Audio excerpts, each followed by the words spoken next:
तुलसीपुर नाम के एक गांव में अरुणा नाम की एक औरत रहा करती थी। उसके 2 बच्चे भी थे। अरुणा के बच्चे बहुत छोटे थे। तभी उसके पति का एक्सीडेंट हो जाता है और उस हादसे में राजेश मर जाता है। तब से लेकर अरुणा पर दोनों बच्चों की जिम्मेदारी आ जाती है। वो बेचारी घर बनाने वाले कामों में जाया करती थी। जितना पैसा कमाती थी उन्हीं में उनके घर का पोषण होता था और उनके बच्चों का काम भी किया करती थी। देखते ही देखते मौसम बदल गया। अब बारिशों का मौसम आ गया था, जिससे काम पूरी तरह से रुक गया था। अब अरुणा के घर में खाने का कोई सामान बाकी नहीं बचा था। जो कुछ भी पड़ा हुआ था वो सभी का सभी हो चुका था और उसके पास तो कोई काम भी नहीं था जिससे वो काम करके कुछ पैसा कमाए। ठीक उसी समय उसका बेटा राजेश उसकी माँ के पास आकर कहने लगता है, माँ मुझे बहुत भूख लगी है माँ, खाने के लिए कुछ दो ना। मैंने तो रात में भी कुछ नहीं खाया था माँ, मुझे बहुत जोरों की भूख लगी है। मेरे पेट में दर्द उठ रहा है माँ और मुझे चक्कर भी आ रहा है। उस मासूम से बच्चे की ये बात सुनकर अरुणा बहुत ज्यादा दुखी हो जाती है। अपने आप को बहुत ही बेबस और बहुत ही बेकार महसूस करने लगती है, क्योंकि जो माँ अपने बच्चे का पेट भी नहीं भर पाई वो कैसी माँ है। ये सोचकर वो सोचने लगती है कि अब वो अपने बच्चों के लिए क्या कर सकेगी। इधर उधर देखने के बाद उसको घर में पानी का एक बर्तन नजर आया था, जिसको वो बिना देर किए बाजार में ले जाती है और बेच देती है। उसको बेचने पर उसे जितना पैसा मिला था उन पैसों से कुछ खाना बनाने का सामान लेकर आती है और बिना देर किए जल्दी जल्दी अपने बच्चों के लिए खाना बनाती है और उनको खिलाकर उनका पेट भरती है। ऐसे ही 2 दिन गुजर गए थे। अब उनके घर में कोई सामान नहीं बचा था, क्योंकि जो बर्तन बेचने पर मिले थे वो तो सारे खर्च हो चुके थे। अब वो फिर से खाली हाथ हो जाती है। हे भगवान, अब मैं क्या करूं? ये बारिश का मौसम भी ना बहुत ही खराब मौसम है।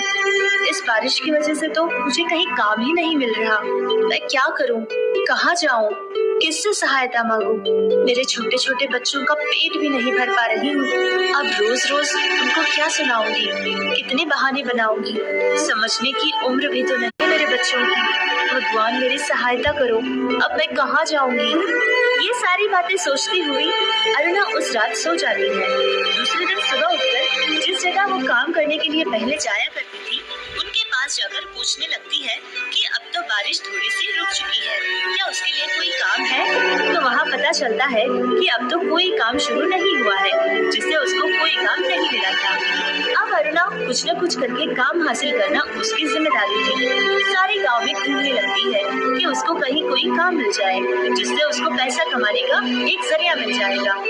उसके बच्चों को 2 वक्त की रोटी मिल जाएगी। बहुत मेहनत करने के बाद भी अरुणा को उस गांव में कोई काम मिला ही नहीं था।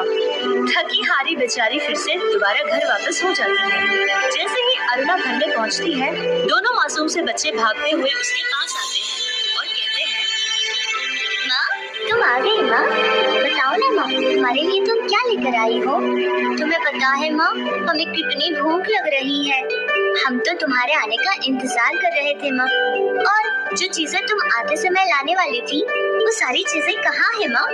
बताओ ना माँ, माँ कुछ बोलो ना, मुझे बहुत भूख लगी है माँ, जल्दी बताओ माँ, सारी चीजें कहाँ छिपाई है तुमने? ऐसे ही वो बच्ची बार बार अपनी माँ से सवाल कर रही थी, जिसको सुन सुनकर उसकी माँ का कलेजा फटा जा रहा था। लेकिन बेचारी कुछ नहीं कर पाई थी, वो भी तो मजबूर थी, क्योंकि उसे कहीं कोई काम ही नहीं मिला था। ऐसे ही बच्चे बेचारे भूख से बिलक रहे थे और बहुत देर तक रोने लगे। रोते रोते वो बेचारे मासूम से बच्चे थक जाते हैं और बाद में सो भी जाते हैं। सारी रात अरुणा को भी नींद नहीं आती है। बच्चों की ये हाल देखकर वो बेचारी बहुत ज्यादा परेशान थी। अगर ऐसा ही चलता रहेगा तो एक दिन भूख के मारे मेरे बच्चे मर जाएंगे। मुझे कुछ ऐसा करना होगा जिससे हमारी ये तकलीफें दूर हो जाए, क्योंकि कोई आकर हमें काम पे बुलाएगा इस उम्मीद में मैं बच्चों को भूखा तो नहीं रख सकती और मेरी जिंदगी ऐसे ही तो नहीं गुजर जाएगी। नहीं, मुझे कुछ ऐसा करना पड़ेगा जिससे मैं पैसे कमा पाऊँ। हाँ, मैं खुद कुछ करती हूँ, मिर्च बनाकर बेचती हूँ और साथ साथ पापड़ भी बनाने की कोशिश करूँगी। भगवान की दया होगी तो सब कुछ ठीक होगा। ये सोचने के बाद अरुणा उनके गांव में ही पैसा उधार देने वाले एक आदमी के पास जाकर 1000 रुपये कर्जा लेती है। उस आदमी ने भी अरुणा को पैसे दे दिए थे, जिससे जैसा उसने सोचा था वैसे किया था।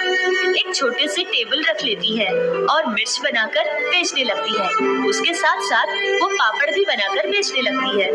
मार्केट में उसका नया दुकान देखकर कुछ लोग वहाँ पहुँच जाते हैं कि यहाँ तो कोई नया दुकान लगा हुआ है।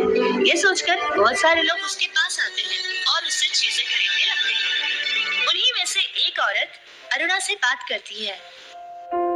देखो बेटी, मुझे ना एक मिर्च की पैकेट और 2 पापड़ के पैकेट दे देना। वैसे बेटी, इससे पहले मैंने तुम्हें यहाँ नहीं देखा था। क्या तुम नई आई हो क्या, जो कि तुमने यहाँ काम शुरू किया है? अच्छा रहने दे, जो कुछ भी हो। जैसे ही हम ये खाएंगे हमें पता चल जाएगा कि इसका स्वाद कैसा है। अगर हमको इसका स्वाद अच्छा लगेगा ना बेटी, तो याद रखना मैं तो तेरे ही पास से सारा सामान खरीदूंगी। ये सब कहकर वो औरत मिर्च और पापड़ के 2 पैकेट खरीदकर वहाँ से चली जाती है। अरुणा ऐसे ही शाम तक वहीं पर बैठी रही। जैसा अरुणा ने सोचा था वैसे ही हुआ था। उसकी बनाई सारी चीजें बिक जाती हैं और जितना फायदा उसने सोचा था उतना ही फायदा उसको मिला भी था, जिससे अरुणा भी बहुत ज्यादा खुश थी। उसने सोच लिया था कि अब वो यही काम करेगी। इसमें तो फायदा भी है और उसे काम भी बहुत कम करने की जरूरत पड़ती है। ऐसे सोचकर हर रोज वही चीजें बनाकर बेचने लगी। धीरे धीरे सारे लोग अरुणा को उस गांव में मिर्च बेचने वाली और पापड़ बेचने वाली के नाम से जानने पहचानने लगे। दूर दूर से लोग आकर अरुणा से चीजें खरीदा करते थे। देखते ही देखते अरुणा का नाम और काम दोनों ही बढ़ गए थे। अब अरुणा अच्छे खासे पैसे कमा लिया करती थी। जिस आदमी के पास उसने 1000 रुपये उधार लिए थे, वो पैसे भी जाकर वापस उसको लौटा देती है। अब मेरा काम बहुत अच्छा चल रहा है। भगवान की कृपा से सब कुछ ठीक हो रहा है। जैसा मैं सोच रही थी सब कुछ वैसा ही चल रहा है, लेकिन साथ साथ काम भी तो इतना ज्यादा बढ़ गया है। मैं अकेली ही शायद इतना सब कुछ नहीं संभाल पाऊंगी। मैं कोशिश करूंगी कि 1-2 लोग मिल जाए ताकि मेरे साथ काम करने में मेरी सहायता करें। हाँ, ऐसा ही कुछ करूंगी। कल सुबह जाकर लोगों से बात करूंगी। जैसा अरुणा ने सोचा था वैसे ही उसने अपने साथ काम करने के लिए 2 लोगों को रख लेती है। वो लोग भी अरुणा के साथ बहुत अच्छे से मिलकर रहा करते थे और सारा काम किया करते थे। अब अरुणा ने अपना किराए का दुकान छोड़कर खुद अपना एक दुकान भी बनवा लेती है और उसका काम भी बहुत ज्यादा बढ़ जाता है। उसका काम अब एक व्यापार बन चुका था, क्योंकि बहुत दूर दूर से लोग आकर उससे उसका सामान खरीदा करते थे। अब अरुणा ने अपने बच्चों को अच्छे स्कूल में भी ज्वाइन करवा दिया था। अरुणा के पास जो लोग काम किया करते थे उनके साथ भी अरुणा बहुत अच्छे से व्यवहार करती थी। सारे लोगों को अपना मानती थी और अपना बनाकर संभाल लिया करती थी, जिससे सारे लोग अरुणा की बहुत ज्यादा इज्जत करते थे। देखते ही देखते समय बहुत ही तेजी से बदलता गया। अब अरुणा के बच्चे भी बड़े हो गए थे और वो लोग बहुत अच्छी पढ़ाइयाँ भी पढ़ते थे। एक बहुत दूर का गांव था जिसमें गोपाल नाम का एक आदमी रहता था। उस तक ये बात पहुंच गई थी। फिर गोपाल ढूंढता हुआ अरुणा तक पहुंच जाता है और उससे आकर बात करता है। नमस्ते अरुणा जी, मेरा नाम गोपाल राव है और मैं आपसे मिलने के लिए बहुत दूर से आया हूँ। आपको पता है, आपसे मिलने की मेरी बहुत इच्छा थी, क्योंकि मैंने आपके बारे में बहुत सुना है। सारे लोग आपकी बड़ी तारीफ करते हैं कि आप बहुत मेहनती औरत हो। आपने अपनी जिंदगी में क्या क्या सहा है ये सब मैं जानता हूँ। अब अरुणा जी, मेरी तो बस एक ही इच्छा है भाई। मेरा इकलौता बेटा है जो कि अपनी पढ़ाई उसने अमेरिका में पूरी की थी। अब वो इंडिया वापस आ रहा है। बस मैं चाहता हूँ कि आपकी बेटी का हाथ आप मेरे बेटे के हाथ में दे दें। अगर आपको मेरा रिश्ता मंजूर है तो कह दीजिएगा, मैं अपने बेटे से बात करूंगा। वैसे मेरे बेटे का नाम वरुण है। वैसे बहुत अच्छा लड़का है मेरा। आप उससे मिलेंगी तो आपको पता चल जाएगा कि वो कैसा है। ठीक है, अब मुझे जाने की इजाजत दीजिए। आपकी क्या राय है ये मुझे बाद में बता देना। सब कुछ ठीक रहा तो हम दोनों बच्चों को मिला देंगे। गोपाल राव की ये बात सुनकर अरुणा बहुत ज्यादा खुश हो जाती है।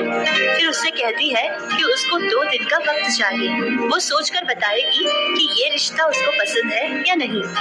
2 दिन गुजरने के बाद अरुणा गोपाल राव को फोन करती है और बताती है कि उसको रिश्ता पसंद है। अब वो लड़के को लेकर आ जाए।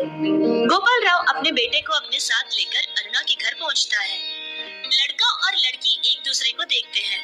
एक दूसरे को वो दोनों भी बहुत पसंद आ जाते हैं, जिससे अरुणा ने अपनी बेटी रमा की शादी बहुत धूमधाम से करवा देती है। फिर उसके कुछ ही दिनों बाद बेटे राजेश की शादी भी वो बहुत ही धूमधाम से करवा लेती है। अब राजेश भी अपनी माँ का काम ही संभाला करता था। इस तरह उन लोगों की जिंदगियाँ बहुत ही खुशी खुशी गुजरने लगी। लेकिन अरुणा ने कभी अपना पुराना वक्त भूला नहीं था। जो भी सहायतमंद होता था, जिसको भी जरूरत पड़ती थी, वो फौरन ही ऐसे लोगों की पूरी सहायता करती थी।